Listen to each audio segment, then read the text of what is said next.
నమస్కారం, welcome to I dream. ధర్మ మార్గం విత్ విజిత కార్యక్రమానికి స్వాగతం. ప్రస్తుతం మనతో పాటు ఉన్నారు ప్రముఖ ఆధ్యాత్మికవేత్త బట్టిప్రోలు విజయలక్ష్మి గారు. ఇప్పుడు అమ్మతో మాట్లాడి మరిన్ని విషయాలు తెలుసుకుందాం. నమస్కారం అమ్మ. నమస్కారం అమ్మ. అమ్మ, మనకి లక్ష్మీ అమ్మవారికి సంబంధించిన ఆలయాలు కానీ క్షేత్రాలు కానీ మనకు దగ్గరలో ఉన్న, లేదు మనం ఖచ్చితంగా దర్శించుకోవాల్సిన క్షేత్రాలు అని తెలుసుకునే క్షేత్రాలు ఏమైనా ఉంటే వివరించండి. అన్నిటికంటే ముఖ్యంగా శక్తి క్షేత్రం. అక్కడ మహాలక్ష్మి, కొల్హాపూర్లో ఉన్నటువంటి మహాలక్ష్మి. అక్కడికి ఎలా వచ్చిందని చెప్తారు మహాలక్ష్మి అమ్మవారు. వెంకటేశ్వర స్వామి కథలో వస్తుంది కదా, లక్ష్మీనారాయణులు చక్కగా శేషతల్పం మీద విశ్రాంతిగా ఉండగా భృగు మహర్షి వచ్చి పరీక్షించడానికని విష్ణుమూర్తి వక్షస్థలం మీద అన్నాడు. అప్పుడు లక్ష్మి కోపించి ఆయనేమో విష్ణుమూర్తి భృగు మహర్షిని మర్యాద చేశాడు. నేనున్న చోట తన్నిన వాడిని, అంటే నాకే తన్ను తగిలింది, వక్షస్థలం మీద కదా తన్నాడు. ఆవిడ విష్ణు వక్షస్థల స్థితి అక్కడ ఉంటుంది అమ్మవారు. ఇప్పుడు నన్ను తన్నాడు, అలాంటి చోట నువ్వు అలాంటి వాడికి నువ్వు నమస్కరించి ఇంత మర్యాద చేశావు, అలాంటి నేను పో నీ దగ్గర ఉండనని వెళ్ళిపోయింది. శ్రీ లేని శ్రీనివాసుడు మిగిలాడు అక్కడ. దాంతో ఆయనకు కూడా తోచలు. ఆవిడ అక్కడి నుంచి వచ్చేసి కొల్హాపురంలో తపస్సు చేసుకోవటం మొదలుపెట్టింది. అక్కడ ఉండిపోయింది. ఆయన వెంకటేశ్వరుడు వెనకాల, అంటే విష్ణుమూర్తి వెనకాల లక్ష్మిని ఎత్తుక్కుంటూ వచ్చాడు. ఈవిడ అక్కడ కొల్హాపురంలో ఉన్నటువంటి ఆ శక్తిపీఠంలో ఇప్పటికీ అక్కడి నుంచే వచ్చింది అని చెప్తారు. ఇప్పటికీ అక్కడ మనకి వెంకటేశ్వర స్వామి ఉపాలయం ఒకటి కనిపిస్తుంది. అంటే ప్రతి చోట దేవత ఉన్న చోట భర్త, అంటే స్త్రీ దేవత ఉన్న చోట భర్త, అలాగే పురుష దేవత ఉన్న చోట భార్య, ఇలా కనపడతారు కదా మనకి దేవేరులు. అలా అక్కడ వెంకటేశ్వర స్వామి ఉంటాడు. ఆ కొల్హాపూర్ మహాలక్ష్మి వైకుంఠం నుంచి వచ్చేసిన మహాలక్ష్మి కనుక వైకుంఠం నుంచి వచ్చిన మహాలక్ష్మిని పూజించుకోవటం కంటే గొప్ప దర్శనమే ఉంటుంది కనుక సాక్షాత్తు. ఆ తర్వాత ఈయన శ్రీనివాసుడు చాలా ఇబ్బందులు పడుతున్నాడు, ఇవన్నీ తెలిసిన తర్వాత అంటే అందరూ వచ్చి ఆవిడకి చెప్తారు కొల్హాపూర్ మహాలక్ష్మి గారికి, అమ్మ చూడమ్మా పాప ఆయన ఇబ్బందులు పడుతున్నాడు శ్రీనివాసుడు, నువ్వు వదిలేశాక చాలా నీకోసమే వెతుక్కుంటూ ఉన్నాడు. మొట్టమొదటి దేవుని కడపలో కాలుపెట్టి, అందుకే కడప జిల్లా అంటామే మనం. కడప అంటే గడప అని అర్థం. కక్కాలు గగ్గాలు అవుతాయి కదా, కడప అంటే గడప అని అర్థం. అది దేవుని గడప, అంటే దేవుడు మొట్టమొదట కాలు పెట్టిన ప్రదేశం. విష్ణుమూర్తి సాక్షాత్తు వైకుంఠం నుంచి వచ్చి దేవుని కడపలో కాలు పెట్టాడు ముందర పెట్టి అక్కడి నుంచి వెళ్ళి, అందుకే దాని పేర్లు మార్చడం అనేది సాక్షాత్తు దేవుడే అక్కడ కాలు పెట్టాడనే అర్థం ఉంటే అలాంటి జిల్లాలకు పేరు మార్చడం ఎవరికి శ్రేయస్కరం కాదు, తప్పు, ప్రమాదం కూడా. అక్కడి నుంచి వెళ్ళి ఆయన తిరుమలలో చివరికి అక్కడ దాకా వెతుక్కుంటూ వెళ్ళిపోయాడు. అక్కడ కూడా ఎక్కడైతే మనకి శిలాతోరణం కనిపిస్తుందో అక్కడ ఆయన పాదముద్రలు, శంఖచక్రాలు, హస్తాలు అన్నీ కనిపిస్తాయి. ఒకప్పుడు మేము చిన్నప్పుడు కాదు, చాలా పెద్ద వయసే, పర్వాలేదు, అప్పుడు డిగ్రీలో ఉన్నట్టున్నాను, ముట్టుకుని కూడా చూసాం మేము దగ్గరికి వెళ్ళి. అంటే కొత్తగా కనిపెట్టబడింది ఆ ప్రాంతం, అది ఆర్కియాలజీ వాళ్ళతో. తర్వాత ఇప్పుడేమో అసలు దగ్గరికే వెళ్లకుండా అంతా కంచెలు వేసేస్తారు పూర్తిగా. గ్రిల్, జనాల రద్దీ పెరిగే కొద్దీ దేవుళ్ళు ఏదైనా సరే అక్కడ ఉందనేసరికి అందరూ వెళ్ళిపోతారు కదా, ఆ విధంగా అలాంటి చోట అన్నమాట అది. అలా వచ్చాడు.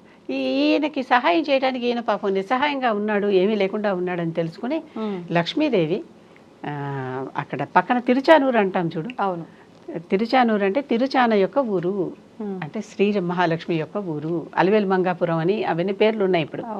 ఆ తిరుచానూరులో అక్కడ ఉన్న పద్మ సరోవరంలో పద్మంలో లక్ష్మీదేవి సాక్షాత్తు ప్రత్యక్షమైంది, ఆవిర్భవించింది ఆవిడ. అలాగే వచ్చి శ్రీనివాసుడికి సహాయం చేసింది అనమాట. ఆ ప్రాంతం అది కనుక అక్కడ తిరుచానూరులో ఉన్న మహాలక్ష్మి కూడా కొల్హాపూర్ నుంచి శ్రీనివాసుడి సహాయం కోసం తనకు తానుగానే పద్మసరోవరంలో ఉద్భవిస్తే ఆ పక్కన ఆలయం కట్టారు. కనుక ఆవిడ కూడా సాక్షాత్తు శ్రీ మహాలక్ష్మి. అంటే మనం పెట్టుకున్న విగ్రహంగా కాదు అది నేను చెప్పేది. కొల్హాపూర్లో కానీ ఇక్కడ కానీ సాక్షాత్తు వాళ్ళు శ్రీ మహాలక్ష్ములే మనకి దొరికారు అని. ఇంకొక శ్రీ మహాలక్ష్మి వైష్ణోదేవి అని జమ్మూలో ఉంటుంది. మనకి జమ్మూ కాశ్మీర్ తెలుసు కదా, జమ్మూలో వైష్ణోదేవి దగ్గర అక్కడ 3 ఫాజిల్స్ లాగా ఉంటాయి. అంటే సాలగ్రామాలు అనండి, పిండ అంటారు వాళ్ళు, పిండ రూపంలో ఉంటుంది ఇక్కడ. కనుక వాటిని జాగ్రత్తగా చూసుకోండి, మామూలు రూపాలు ఉండవు అని విగ్రహ రూపం ఉండదు. మహాకాళి, మహాలక్ష్మి, మహాసరస్వతి 3 ఉంటాయి. 3 కలిస్తేనే అమ్మ. అది మహాకాళి, మహాలక్ష్మి, మహాసరస్వతి, ఈ 3 అక్కడ ఉంటాయి. అక్కడ వాటిని ధ్యానించుకోండి అంటారు.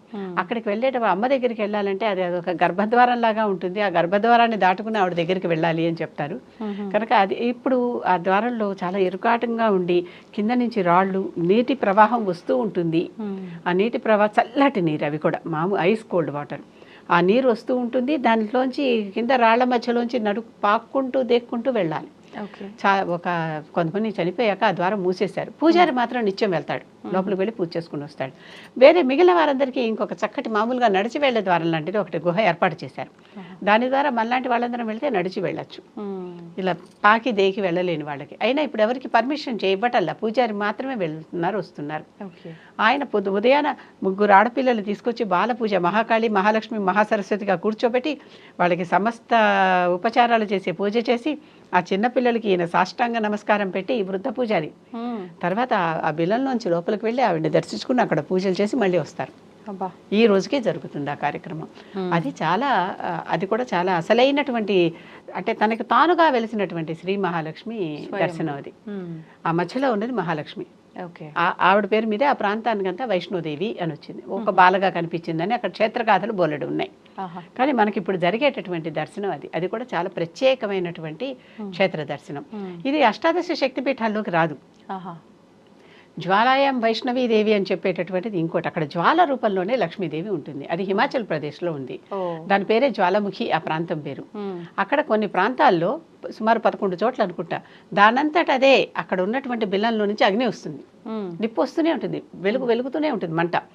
ఆ మంట చివరికి ఆ మంటని మనం చూస్తూ ఉండంగా మా పూజారి ఇంత చిన్న వెండి బుడ్డి దాన్ని తీసుకుని అక్కడ దేవుడి దగ్గర ప్రసాదం లాగా ఆ మంటలోంచి ఇలా తీస్తే దాని మీద మంట వచ్చేసింది ఈ నీటి మీదకి. అదే మాకు తీర్థంగా ఇచ్చారు. అంతే, ఆ మంట ఇంతవరకు ఎప్పుడూ ఆరలా. అక్బర్ చాలా ప్రయత్నం చేశాడు దాన్ని ఆర్పేయటానికి. ఇది మహత్యం కాదు, కొండలో ఏదో గ్యాస్ ఉండి వస్తుంది అని. ఎంత ఆర్పేసినా అది ఆరలేదు, వెలుగుతూనే ఉంది. తర్వాత అంతా మూసేశాక మళ్ళీ తెరిస్తే మళ్ళీ వెలుగుతూనే ఉంది. అటువంటి ప్రాంతం అది. చివరికి అక్బర్ తన అంటే నిస్సహాయత ఒప్పుకుని ఒక పెద్ద వెండి పందిరి మంచం కానుకగా ఇచ్చాడు అమ్మవారికి. ఇప్పటికీ ఆ వెండి పందిరి మంచం, ఆ ఛత్రం అవన్నీ మనం చూడొచ్చు, ఉన్నాయి అక్కడ కూడా. అంటే ఎవరైనా కూడా ప్రకృతిని ఆపలేరు. అవును, ఎంత గొప్పవాళ్ళైనా సరే ప్రకృతి సిద్ధమైనవే. అక్కడున్న శక్తిని గౌరవించి, శక్తి పీఠం అన్నాం అందుకే, ఆ శక్తిని గౌరవించి దాన్ని పూజించటం. ఇలాంటి ప్రాంతాలన్నీ ప్రత్యేకమైనటువంటి లక్ష్మీ క్షేత్రాలు. అవి చాలా ప్రత్యేకమైనవి. కొంచెం వెళ్ళటం కూడా కష్టం, చాలా మెట్లెక్కాలి, వెళ్ళాలి. మాకేదో అమ్మవారి కరుణ దొరికి గుడి దగ్గర దాకా తీసుకెళ్లేటువంటి ఒక వాహనం దొరికింది. అందరికీ దొరకదు, అందరికీ తెలియదు కూడా, మాకే తెలియదు. ఏం చేయాలి అని నిస్సహాయంగా నుంచుంటే ఒకడెవడో వచ్చి నేను తీసుకెళ్తారా అమ్మ అన్నాడు. అలా జరిగిందని. అలా అది మన యోగ్యత అని చెప్పాను కదా, ఎప్పుడు కూడా ఏది కూడా. ఇవన్నీ కాకుండా మన తెలుగు రాష్ట్రాల్లోనే కనక మహాలక్ష్మి ఉన్నది, వైజాగ్లో, విశాఖపట్నంలో. అక్కడ సాక్షాత్తు అమ్మవారే భూమిలో నుంచి ఆవిర్భవించింది అని చెప్తారు. అది కూడా కొంచెం ఖండితమైనటువంటిది అయినప్పటికీ దానికి పూజలు జరుగుతూ ఉంటాయి, నిత్యం అభిషేకాలు. ఇప్పుడు చాలా పెద్దగా దేవస్థానం అయిపోయింది. కానీ 40 ఏళ్ళ క్రితం నేను వెళ్ళినప్పుడు చాలా తేలికగా రోడ్డు మీద ఉంది. అక్కడికక్కడే మేము అన్నీ చేసుకునే పూజలు అన్నీ చేసుకుని ఆవిడకి అభిషేకం చేసుకుని ఇంటికి వచ్చాం. మా ఆడపడుచు గారు, మా పిన్నత్త గారు ఉన్నారు అక్కడ, వాళ్ళు కూడా మాతో పాటు వచ్చారు. చక్కగా అక్కడే రోడ్డు మీదే పూజ చేసుకుని వచ్చాం. ఇప్పుడు అక్కడంతా ఆలయం వెలిసిపోయింది. అమ్మవారు చాలా స్పష్టంగా చెప్పిందట, నా పైన ఏమి నేను అంటే గాలి వానలకే ఉంటాను నేను, అంతేగాని నా మీద ముయ్యద్దు అని. ఇప్పటికి పైన అయితే ముయ్యలేదు, ఆవిడ మీద ముయ్యలేదు, కానీ చుట్టూ అంతా పేర్చేశారు. చుట్టూ అంతా కన్స్ట్రక్షన్ వచ్చేసింది, ఆలయ కన్స్ట్రక్షన్. అంటే దేవుడు చెప్పేవి చెప్తూనే ఉంటారు, వీళ్ళు చేసేవి చేస్తూనే ఉంటారు, మళ్ళీ అనుభవించేవి అనుభవిస్తూనే ఉంటారు. అది కూడా ఉంటుంది. అది కనక మహాలక్ష్మి అంటే డబ్బును కురిపించే మహాలక్ష్మి. కనుక ఆవిడని పూజించుకోవటం, ఇలాంటివి కొన్ని ప్రత్యేకమైన లక్ష్మీ క్షేత్రాలు మనకి మన భారతదేశంలోనే ఉన్నాయి. అవన్నీ మనం దర్శించుకోవచ్చమ్మా. ఎట్లాగో శ్రావణ మాసం కూడా రాబోతుంది. అలాగని అందరూ ఒకసారి వెళ్ళిపోకండి, కొంచెం ఈ శ్రావణ మాసంలోనే దర్శించుకోకర్లా. మహాలక్ష్మి ఎప్పుడొద్దు మనకి 365 రోజులు కావాలి కదా, ఎప్పుడైనా దర్శించుకోవచ్చు. ధన్యవాదాలు. And for more videos, please subscribe to iDream. Please subscribe to iDream. Please subscribe iDream. And please subscribe to iDream. For more videos, subscribe to iDream. please like, share and subscribe to the channel. Congratulations, iDream. Subscribe to iDream. Subscribe to iDream. So subscribe to iDream Media. IDream team అందరికీ huge congratulations. Please subscribe iDream Media. Please subscribe to iDream. Subscribe iDream. Please subscribe to iDream. iDream అంటే నా కళల ఛానల్ను subscribe చేసుకున్న నోరు తిరుగుతలేదు, మీరైతే గంట గుర్తు కొట్టండి. For more such videos, please subscribe to iDream. Subscribe to iDream. Please subscribe to iDream. Please subscribe iDream Media. Please do subscribe to iDream. Please subscribe to iDream Media. For best entertainment and information, please subscribe iDream. And don't forget to subscribe to iDream.